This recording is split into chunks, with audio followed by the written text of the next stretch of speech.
Marcelo, eu queria começar com uma pergunta para você. Você está no seu sexto mandato como deputado estadual, agora é presidente da Assembleia Legislativa, foi vereador por Cariacica.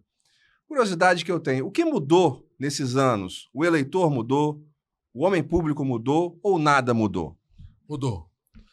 Mudou o homem público, mudou o eleitor, Marcelo, e também mudou a política, né? Nós temos aí uma mudança drástica na eleição, a política totalmente com posição extrema, né? Composição extrema e eleitor com posição extremista, né? O resultado das últimas eleições é um exemplo claro disso. Mas o amadurecimento, né, desse processo de eleições, de vida pública, te faz enxergar mais e melhor. E, naturalmente, quem tem essa sensibilidade do aprendizado aperfeiçoa naturalmente a sua ação. Então, assim, é um amadurecimento que mudou o eleitor e que mudou o homem público. Hoje eu tenho uma visão um bocado diferente de muita coisa, principalmente o diálogo. Então, hoje, a minha principal ferramenta é o diálogo, ainda mais no exercício da presidência. E esse diálogo faz com que nós possamos produzir bons resultados. Então, assim, mudei de fato. Presidente, desde que o senhor assumiu essa gestão na Assembleia, muito tem se falado entre os próprios deputados da sua capacidade de unir todo mundo em torno das pautas importantes da casa. E isso até deputado ferrenhos da oposição falam muito, que o Marcelo consegue sentar com todo mundo e consegue resolver ele mesmo. Ao que o senhor atribui isso? Diálogo. Esse diálogo, né, que eu estabeleci nas relações que eu tenho fora e dentro da Assembleia. Eu costumo dizer para as pessoas que nós temos a Assembleia mais extremista de todos os tempos.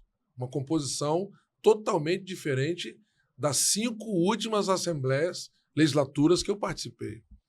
Né? Ela é um retrato fiel da composição das casas legislativas no Brasil e no próprio Congresso Nacional. E qual foi o grande lance nosso na presidência da Assembleia, com os meus colegas da mesa e os deputados de plenário? É o estabelecimento do diálogo. Eu posso não concordar, Luciano, com uma posição sua, mas eu tenho que respeitá-la, porque você tem uma representatividade ali naquela casa. Então, ninguém está certo ou está errado na Assembleia. Existe um debate e a colocação das suas posições. Né? Tem algumas matérias que elas atendem uma maioria, mas tem uma outra parte do plenário que não concorda. Não quer dizer que a maioria esteja certo e que a minoria esteja errado. Na verdade, a composição do parlamento é essa, manutenção da democracia, do debate, é que é bacana.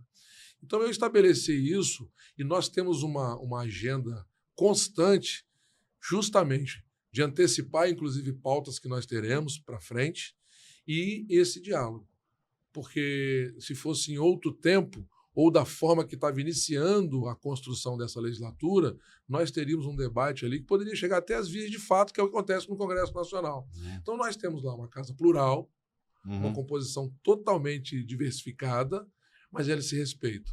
E esse respeito que é a baliza hoje lá no plenário da Assembleia. Em nível federal, esse diálogo me parece ser uma mercadoria cada vez mais escassa, né?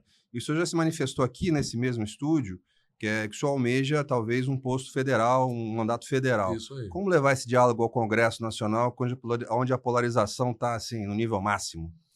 Eu acho que a experiência é que faz isso, né? Nem todo mundo lá no Congresso Nacional faz um debate extremo. Porque o debate extremo ele não produz resultado nenhum para a sociedade, a não ser para uma torcida. Né? Volta e meia você fala assim, ouve as pessoas falando. Que o Supremo Tribunal agora está fazendo o papel do Legislativo. Não. Na verdade, o Supremo está legislando pela ausência do Congresso Nacional de exercer o seu verdadeiro papel, de legislar. O Congresso Nacional optou por outras pautas, que é a pauta ideológica. Subir na tribuna da Câmara e do Senado e apresentar suas bandeiras ideológicas. E não debater o país. Nós precisamos fazer um debate profundo de país. E essa experiência de político de chão de fábrica que está faltando lá no Congresso Nacional. Então, eu tenho um planejamento na minha vida pública de não disputar mais a reeleição para a Assembleia Legislativa. Eu tracei um plano de voo, esse plano de voo é para Brasília. Nosso grupo decidiu que nós temos que buscar uma vaga, por exemplo, na Câmara Federal. E eu estou trabalhando para isso. Mas eu não confundo estando na presidência, como deputado estadual, essa disputa que é ainda lá em 2026. Então, na verdade, é um planejamento que nós temos, mas o nosso trabalho é totalmente focado pela gestão da Assembleia Legislativa e as entregas que nós precisamos fazer para a população do Espírito Santo. Porque quando o governo do Estado, quando o Tribunal de Justiça, o Ministério Público, a Defensoria, o Tribunal de Contas nos encaminha a matéria, ou tem matéria de colegas deputados, nós temos uma responsabilidade muito grande. Nós vamos votar a LDO agora, a Lei de Diretriz Orçamentária. Logo após a Lei de Diretriz Orçamentária, nós votaremos o orçamento. O orçamento está previsto ou não tem previsão de muita coisa. Tem muita coisa prevista e muita coisa que não está prevista. Por isso, os deputados têm que apresentar emenda. Quando o deputado foge desse debate e vai só para o debate ideológico, então, para que serve a Assembleia? Então, nós, na Assembleia Legislativa, diferente de uma grande parte de congressistas, nós temos um debate muito legal.